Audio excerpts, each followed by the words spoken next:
Okay, here we are in week 3 with an Adventures in Making challenge. This is one of 2 projects that we're doing.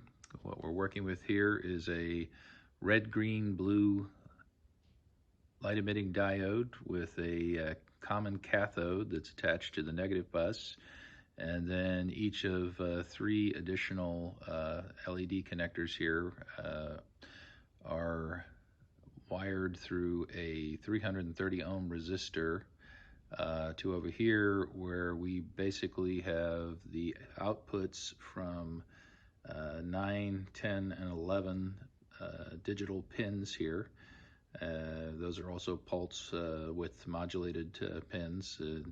Part of the program we will use that, part of the program we won't.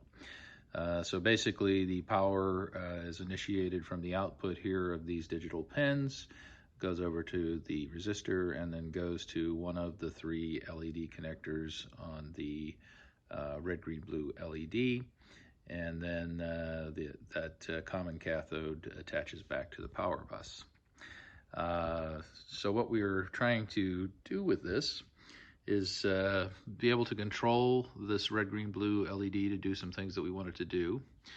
And there's really 2 major things that we're doing with it. The first thing is we're using our program over here to basically switch it on and off just using a standard digital write to high and low.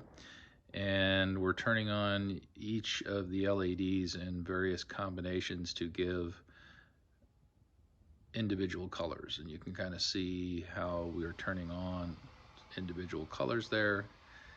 And then there's a second part of the program, which we're in right now, and we'll cycle back through this in a minute, where after it turns on the lights in these particular combinations, we actually end up using analog writes, where we are writing a certain range of pulse frequencies to one or more of the LEDs to make a combination of light that progressively goes through a spectrum. And so this program, besides doing these wonderful things with the red, green, blue LED, is also teaching us a lot of different concepts here. We're using arrays, I think, for one of the first times. We've used for loops before, but we're definitely using for loops in here. We're also using logical else-if statements. We're taking advantage of both digital writes and analog writes, and it's a fairly sophisticated program. Particularly the part of it, I think, that does the analog writing here. There's a fair amount of sophistication in calculating the intensity of the red, the green, and the blue in such a way so that it works its way through that spectrum. So this is a pretty sophisticated, I think pretty neat little project, and was quite enjoyable.